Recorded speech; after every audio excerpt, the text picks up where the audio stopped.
Setelah bertemu, ini terjadilah yang namanya energi. Energi kalau bahasa Jawa sedulur papat. Ini dia mempunyai posisi, langsung punya posisi. Yang hijau ini timur, ya kan? Ini bukan salah ya, ini bukan salah. Nanti ada waktunya sampai sini. Hijau itu timur, kuning itu barat, merah itu utara, biru itu selatan. Ini penemuan saya begitu. Tapi orang leluhur dulu, biru itu utara, merah itu selatan. Tapi dari analisa saya gali, ternyata orang dulu itu utara selatannya memang dibalik. Di zaman modern baru utara itu atas, selatan bawah. Sebenarnya nggak salah. Maklum zaman leluhur itu kan teknologinya belum matang. Nah ternyata yang sekarang sudah disempurnakan, barat utara selatan itu kalau barat itu kuning, hijau itu timur, utara itu merah, biru itu selatan. Yang tengah itu putih sama hitam. Jadi ini sudah menunjukkan komposisi warna ring. Jadi ada merah, ada hijau, kuning, merah, biru, putih, hitam. Sudah 6 warna. Bener tak jelasin, tak salah bener saya. Sulit hanya milik Allah.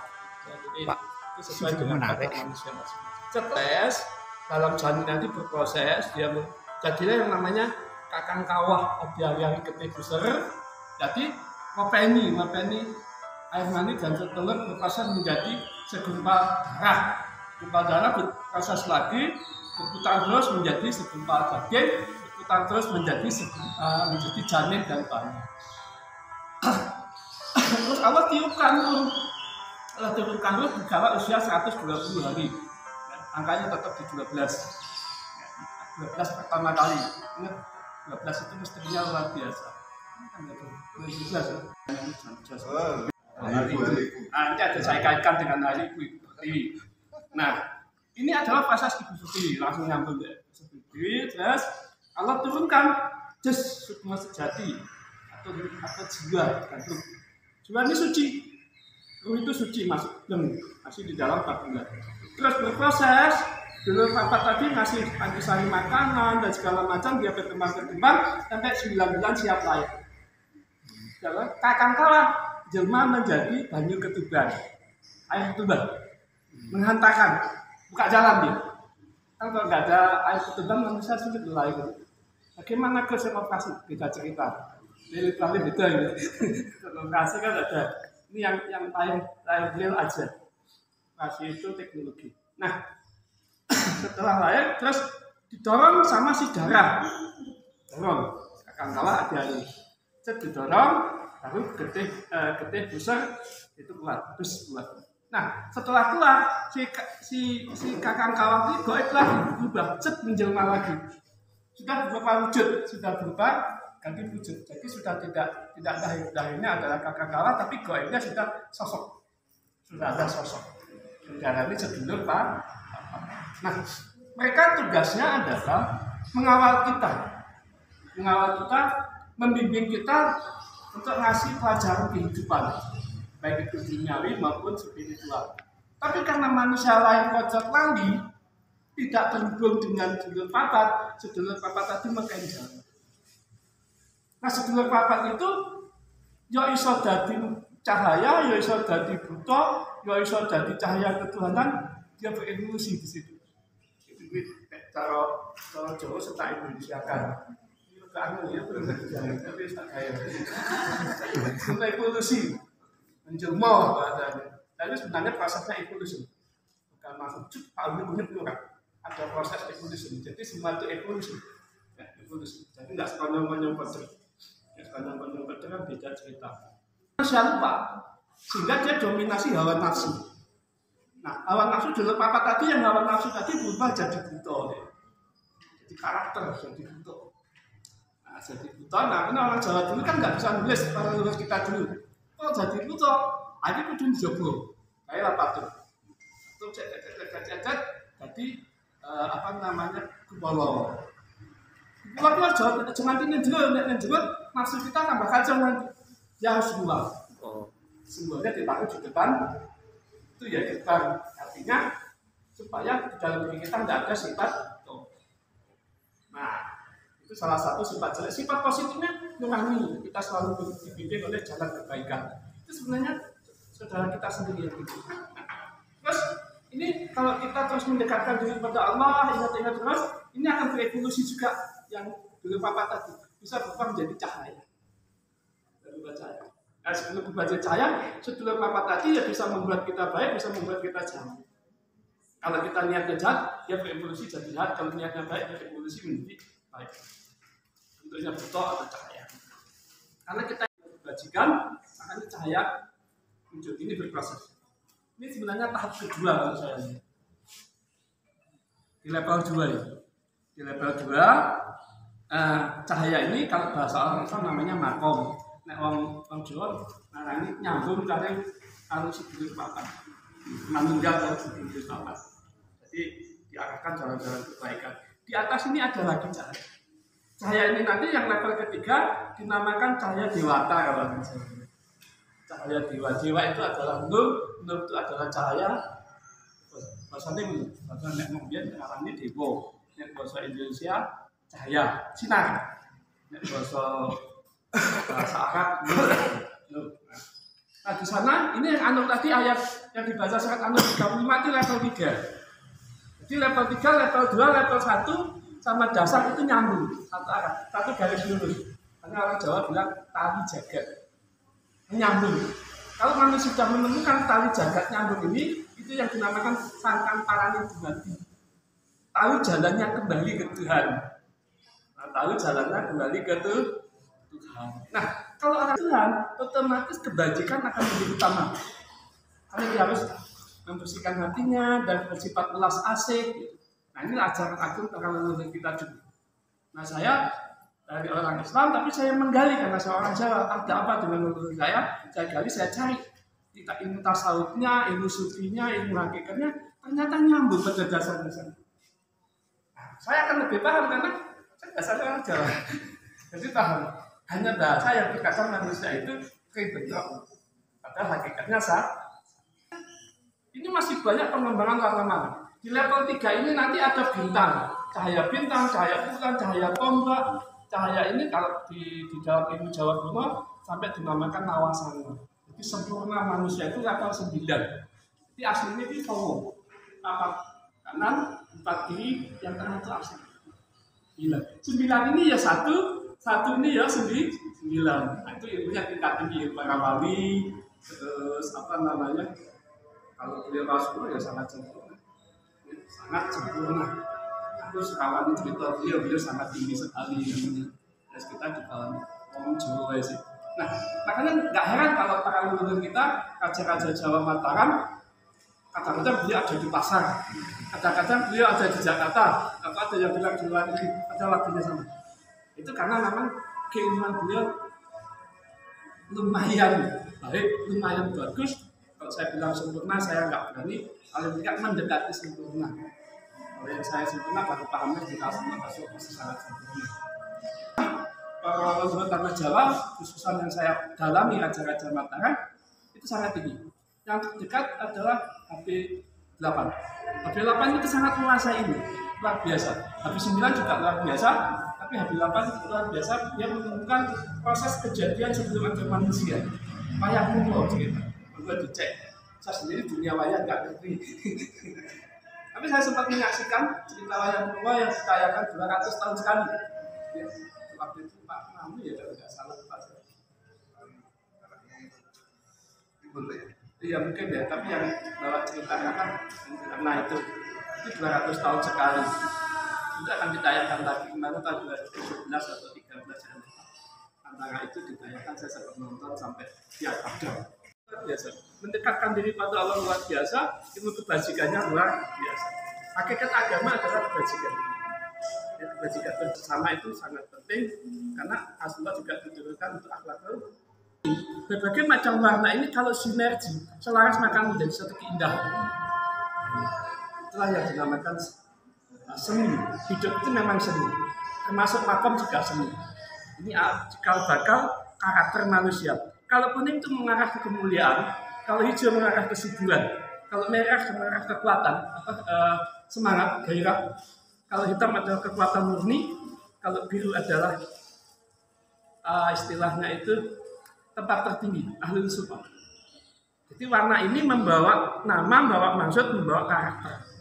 Kalau sampean banyak hijau, maka sampean akan lebih banyak waktunya hati sampean untuk melayani umat. Kenapa orang Islam banyak ngambil hijau? Bahkan surga juga hijau. Ternyata ada karakteristik warna. Gitu. Kenapa mesti putih? Putih ini adalah simbol kesucian. Dan memang kalau laqad ja'akum minallahi nurun al-qudus itu warnanya putih. Kalau datang kepada cahaya suci, warnanya putih. Jadi manusia setelah banyak kekotoran-kotoran tadi, yang harus diturunkan adalah cahaya putih untuk membersihkan. Kunci utama kehidupan adalah qalbu. Bukan qalbu. Qalbu dulu baru.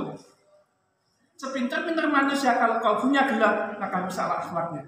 Sebodoh-bodohnya manusia, kalau qalbunya bersih, maka akhlaknya tetap baik.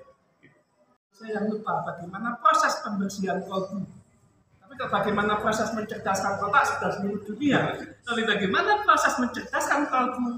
Ini adalah PR kita bersama. Nah saya akan menciptakan menulis buku tentang jati diri, sambil promosi buku saya.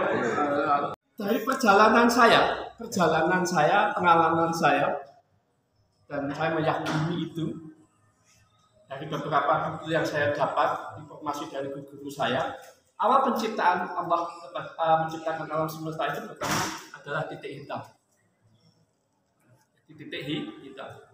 Jadi kalau bahasa kami itu mutah, kalau bahasa fisikanya itu kalau nggak salah berbul, salah bahasa maaf ya. Ini atau titik hitam ini pertama berposisi titik dasar. Sekian tahun saya nggak tahu. Saya belum bisa ketemu absolut kebenarannya berapa ratus tahun, ribu tahun saya nggak tahu. Tapi yang salah saya pahami, logika saya dan tata batin saya, evolution, akhirnya dengan putaran tadi hitam menjadi ada putih di tengah. Ya. Maka pertama adalah titik hitam, sebelah itu tengah kayak gini. Sini kanan putih, kiri hitam. Kalau di Cina itu yin dan yang. Kalau kita hitam putih benar ya. Kalau saya paham. Nah, yin dan yang itu, yang putih ada titik hitam, yang hitam ada titik itu, titik simbol bahwa seputih-putihnya manusia ada titik hitam. Sehitam-hitamnya manusia ada titik putihnya. Ada nilai kebaikannya. Nah, setelah ini berproses, hitam dan putih di tengah tadi, akhirnya menjadilah warna abu-abu. Ini juga ada abu-abu. Berproses terus, berkembang menjadilah tak terhingga warna. Aslinya tak terhingga warna. Karena setiap warna memiliki gradasi 20 gradasi. Sesuai dengan sifat kita Allah sekarang 20 sifat ada. Karena cara pada tasawuf itu ya totalnya 20 itu. Andai kami itu satu malam nggak selesai. Nah, setelah itu macam-macam warna ini. Nah, kalau manusia dalam kekotoran kegelapan, terus dia menemukan kesadaran atau ada yang bimbing, maka Allah yang bisa membersihkan kalbu kita. Nah, waktu Allah menurunkan cahaya kesucian, itu warnanya putih. Agar di hati kita yang hitam tadi menjadi putih.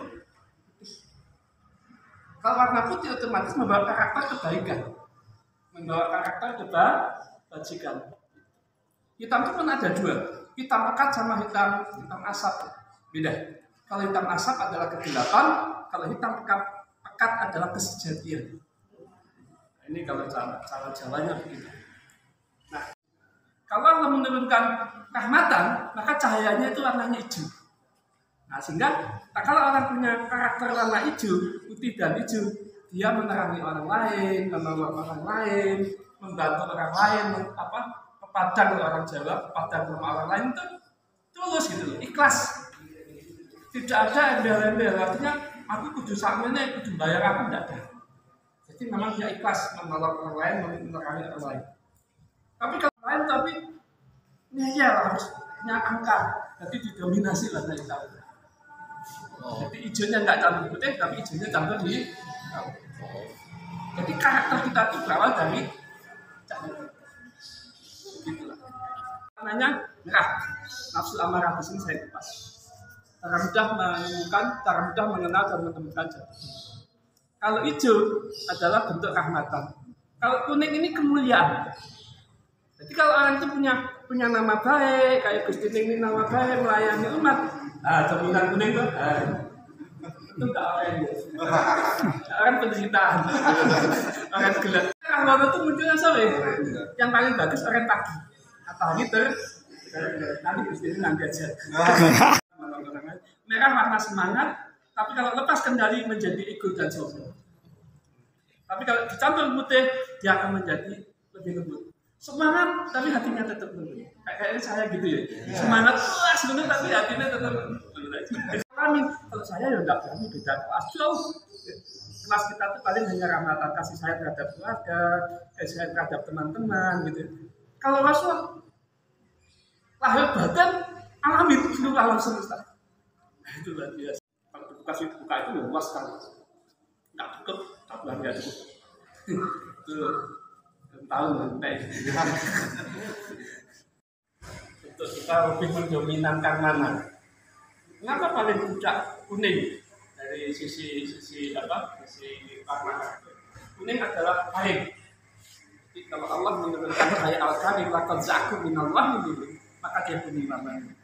Nah, kalau orang Islam, para tokoh-tokoh alim ulama makanya disebut al-muka al-mukarram, yang dimuliakan.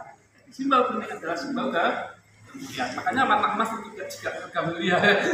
Ini kata ini. Nah, jadi orang-orang suci pun banyak memakai warna kuning, putih, putih. Itu mengandung simbol karakter, simbol perilaku. Nah, kalau misalnya cahaya gelap hitam semua lah kacau, atau merah semua kacau. Banyak aneh. Nah, diskriminasi warna biru. Biru itu kalau disifat psikologis introvert. Saya itu bisa introvert, bisa ekstrovert. Jadi sendiri bisa, untuk orang banyak bisa. Itu kan dominasi warna. Nah, di sisi lain biru itu juga tempat ahli sifat, tempat tertinggi, langit dan segala macam. Banyak orang-orang yang didominasi biru pasti akan terkonek lah dengan yang namanya dunia.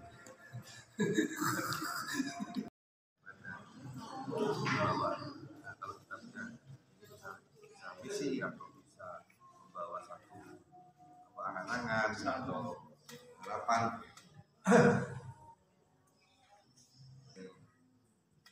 belum bisa dijelaskan secara spiritual.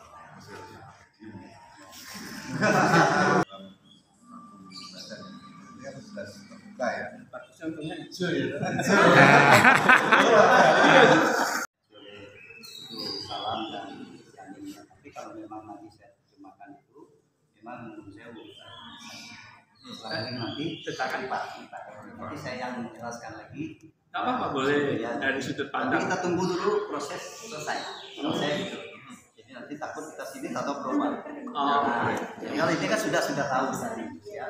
Dan kalau tidak nanti saya proseskan pada baru bisa terjemahkan. Dan juga tidak bisa dimasukkan ke Kalau ke salam dari sisi spiritual, proses terus, itu masa mudanya akan dapat. Ya.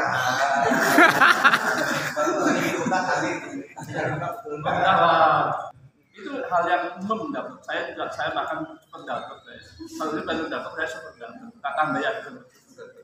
Nah, dalam proses listening tadi, kupu-kupu itu berproses menjadi minatannya indah itu butuh 40 hari.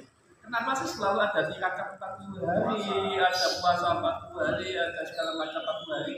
Itu adalah memproses diri kita, memproses jiwa kita dari yang tidak baik menjadi baik. Nah, indahnya perjalanan ke sini sampai hari ini tergambarkan secara ekspresi, secara nalurinya Pak Dhani adalah sudah membentuk kupu-kupu, gitu kan? Kupu-kupu yang bukan dari bentuk wajahnya yang dilihat, tetapi dari sayapnya.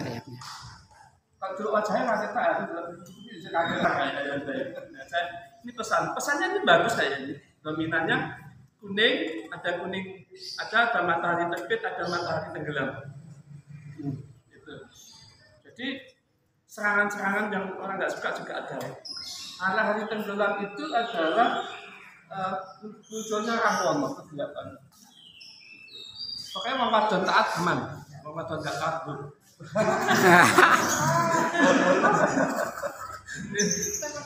Karena cinta kama ya tuh. Nah, ini bukan dicocokkan, memang itu ada sejarah sepanjang itu. Sampai saya pun nonton tari kecak di Bali, matahari tenggelam, sampai saya korbankan tidak sholat waktu itu ya. Dan saya di Allah saya mencari kebenaran. Setelah cari ilmunya, luar biasa. Ternyata memang matahari senja itu tidak bagus itu. Yang bagus matahari terbit. Makanya ada orang-orang itu kalau orang-orang dari Asia dia nggak suka lihat matahari tenggelam, lebih suka lihat matahari terbit. Itu orang-orang Asia. Nah ini membawa pesan yang bagus, membawa pesan kemuliaan, membawa pesan pencerahan, harapan. Ini kemuliaan, ini harapan. Sedikit ada godaan. Kalau saya begitu mempelajarinya. Dan ini akan masih berevolusi lagi dalam waktu cepat 3-7 tahun evolusi yang sudah berbeda. Coba aja digambar lagi 3-4 tahun. Ini dari sisi spiritual sudah membentuk pesan. Jadi nek wong Jawa kuwi wis nemokne manunggal Bukan Tuhan secara usul itu yang meninggal dalam kesifatan kemuliaan, pencerahan. Jadi di sisi rasanya. Kadang-kadang orang salah paham dengan hujatan meninggal. Itu sama Tuhan tidak sama sifat-sifat yang baik.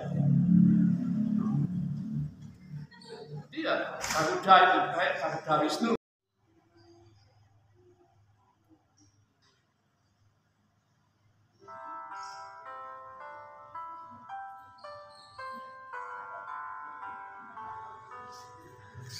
Baik, jadi kita kan punya lukisan, ada abstrak biasa, seperti yang kita jelaskan tadi, yang di sana abstrak biasa punya cerita juga, seperti tragedi, untayan ya.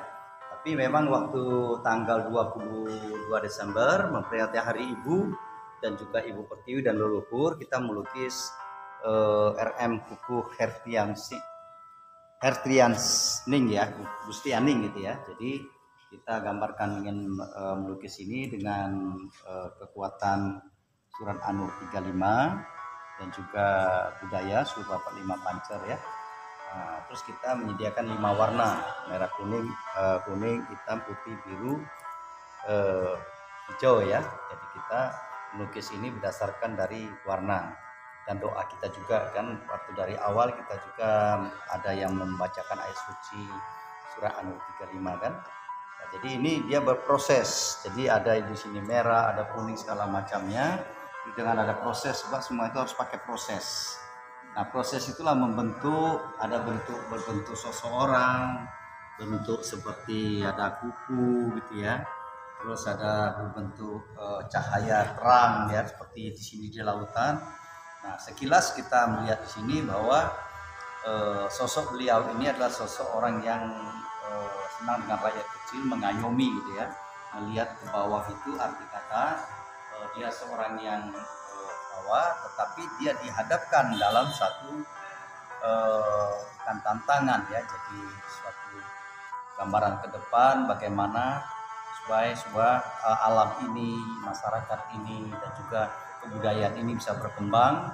Nah, makanya beliau sering pergi ke desa-desa dan juga mewuri-wuri budaya.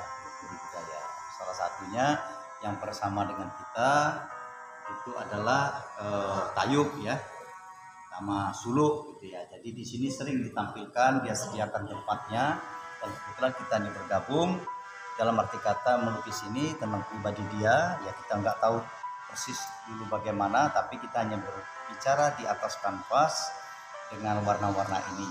Dengan warna inilah maksudnya warna bukan warna kulit ya, jadi warna cahaya nur seseorang berbeda-beda dalam proses kehidupannya. Nah, jadi bisa dilihat yang lain tuh fokus cuma di tengah, tapi ini ke pinggir. Nah, kalau kita melihat ini adalah sudah saatnya beliau untuk memberikan sesuatu yang lebih kuat dalam untuk mengayomi masyarakat. Ya, bahwa masyarakat ini butuh perhatian, lingkungan gitu ya. Jadi alam semesta ini kan kita tahu sendirilah banyak sekali bencana. Karena apa? Mungkin itu tadi juga dari berbagai kejadian itu ada juga kenakalan ataupun kelalaian dari umat manusia itu hingga terjadilah bencana itu. Memang semuanya takdir ataupun kehendaknya Allah. Tetapi kita sebagai umat manusia saling menyayangi baik hewan, tumbuhan dan lingkungannya. Nah, jadi di sini sosok di sini sudah ada sebenarnya. Nah, cuman mungkin belum terkuat ya, makanya kita presentasi nanti kita membantu memberikan motivasi. Pada prinsipnya dia tahu apa yang dia harus lakukan. Kita inginkan dia menjadi seorang yang bijak, yang punya kepribadian dan bisa mengayomi, melindungi masyarakat ataupun rakyat kalau suatu saat dia menjadi seorang pemimpin betul-betul punya karismatik dan punya prinsip. Semua itu adalah untuk rakyat. Sekilas ya, kalau untuk terlalu luas ini sifatnya kepribadian. Jadi saya mengupas yang luar saja. Karena pada prinsipnya kan itu waktu itu kan mau pembukaan tuh tanggal 20 Desember peringati Hari Ibu itu jam 10. Nah, nggak tahu bagaimana caranya, ada sesuatunya, jadi ada kesibukan. Akhirnya kita mulai dibuka acara jam 11, terus sambutan-sambutan. Nah, ada baca ayat suci Al-Quran juga ya. Jadi kita mengenalkan budaya juga. Jam 11 surah An-Nur ya, surah An-Nur tadi dijanjikan, terus kita hikmat, kita perserahkan semua keadaan alam semesta ini dengan doa kita, permohonan kita kepada Ibu Pertiwi, kepada leluhur ya, kepada yang bersangkutan kita mohon izin juga, harus izin juga karena apapun bentuknya kan harus permohonan izin kita pada kurunun lah, semua itu kita harus kurunun dimanapun juga karena kita bertamu ataupun kita memohon sesuatu. Nah itu tepat jam 11.14 ya, itu kita sudah mulai mainkan kuas, jadi kita sudah menjalankannya, terus sampailah selesai kita itu jam 11.30 ya. Nah jadi kita tidak tahu ada terjadi apa, ternyata kita mendapat informasi dari BMKG ya kalau salah ya. Nah itu jam 11.18 itu terjadi dentuman katanya. Kita baca berita setelah kita lukis ya, itu di Wonosari terdengar oleh 11 kecamatan kalau tidak salah.